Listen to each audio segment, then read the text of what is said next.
शनावर नाम का मतलब क्या है? शनावर नाम कितना मशहूर है और इंटरनेट की दुनिया में कितना वायरल है? शनावर एक इस्लामी नाम है और ये नाम लड़कों के लिए इस्तेमाल किया जाता है।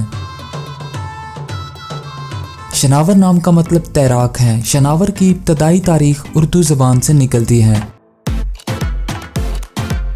इंटरनेट की दुनिया में शनावर नाम की शोहरत में 2013 से तेजी देखने में आई। पिछले 15 साल में आप शनावर नाम की शोहरत और ट्रेंड्स का ग्राफ स्क्रीन पर देख सकते हैं। आइए अब शनावर नाम के कुछ ऐसे फैक्ट्स देखते हैं जो इसे दूसरे नामों से मुनफरिद बनाते हैं। मौजूदा डाटा के लिहाज से शनावर नाम 2016 में वायरल रहा और मकबूलियत की हदों को छूने लगा।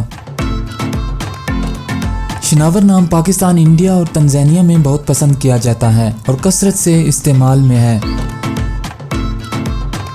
दुनिया भर में शनावर नाम हर साल 3500 दफ़ा इंटरनेट पर सर्च किया जाता है। ये नाम 2016 में टॉप ट्रेंड्स में रहा। शनावर नाम चाइनीज़ और हिंदी में कुछ इस तरह लिखा जाता है।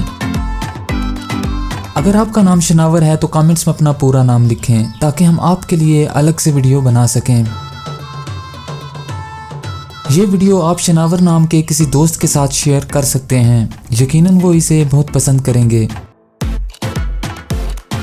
इस चैनल पर आप मज़ीद हज़ारों इस्लामी नामों के मानी, ट्रेंड्स और शोहरत का डाटा देख सकते हैं।